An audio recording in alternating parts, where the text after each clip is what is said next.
வணக்கம் நண்பர்களே, எல்லாம் எப்படி இருக்கீங்க? பாவ புண்ணிய சேனலுக்கும் உங்களை வரவேற்கிறேன். இன்றைக்கி நம்ம பார்க்க போகிற விஷயம் கொஞ்சம் பயங்கரமாக இருக்கும். அதாவது மனுஷன் செத்து போனதுக்கப்புறம் என்ன தான் நடக்கும், மேலே ஏதோ எம்மலோகம் இருக்குது, அங்கே சித்திரகுப்தன் கணக்கு எடுப்பார்னு சொல்கிறாங்களே, இதெல்லாம் நிஜமா?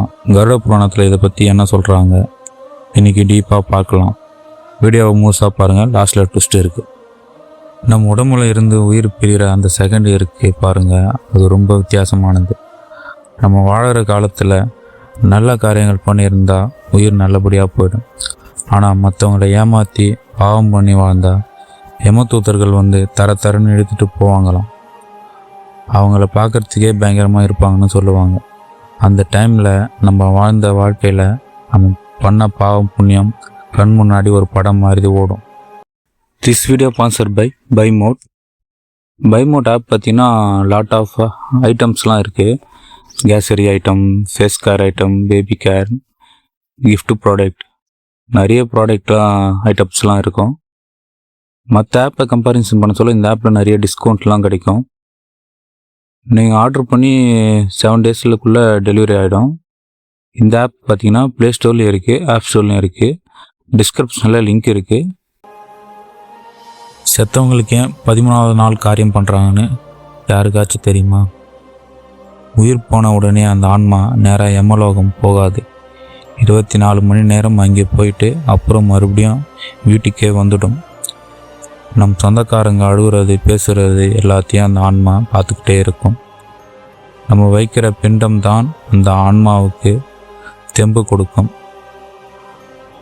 அதன் 13ஆம் நாள் வரைக்கும் பசியோடு அழிந்து சிரிஞ்சிலே இருக்கும். 14வது காரியம் நடத்தும்போது பசி அடங்கும். யமலோகம் போன பிறகு சித்திரகுப்தன் ஒரு பெரிய நோட்டை எடுத்து வச்சிருப்பாராம். நாம் இங்கே யாருக்கெல்லாம் என்ன பாவம் புண்ணியம் செய்தோமோ, யாரெல்லாம் ஏமாற்றி காசு அடித்தோமோ எல்லா கணக்கும் அங்கே இருக்கும்.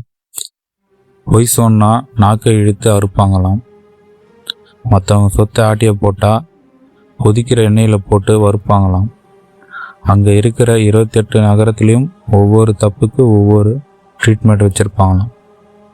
யமலோகத்துக்கு போகிற வழியில் ஒரு நதி இருக்குது. அதுக்கு பேர் வைத்ரணி. அதில் வெறும் தண்ணி இருக்காது, ரத்தம், சீழ், அப்புறம் பயங்கரமான மிருகங்கள் தான் இருக்கும். நாம் இங்கே வாழறப்போ தானம் தர்மம் பண்ணியிருந்தால் அந்த நதியை ஈஸியாக ஸ்க்ராச் பண்ணிடலாம். இல்லைன்னா அங்கே படுற கஷ்டம் இருக்கே, அது சொல்லவே முடியாது. இதெல்லாம் கேட்டு பயப்பட வேணாம். நம்ம வாழறது கொஞ்சம் காலம்தான். அதில் முடிஞ்ச வரைக்கும் அடுத்தவங்களுக்கு நல்லது பண்ணுவோம். யாருக்கும் கெடுதல் நினைக்காம இருந்தாலே மேலே போகிறப்போ நிம்மதியாக போகலாம். இந்த வீடியோவை பற்றி நீங்கள் என்ன நினைக்கிறீங்க? உங்களுக்கு இந்த வீடியோ பிடிச்சிருந்தா ஒரு லைக் போடுங்க, உங்கள் ஃப்ரெண்ட்ஸுக்கு ஷேர் பண்ணுங்கள். மறக்காமல் நம்ம பாவ புண்ணிய சேனலை சப்ஸ்கிரைப் பண்ணிக்கோங்க. அடுத்த வீடியோவில் சந்திப்போம்.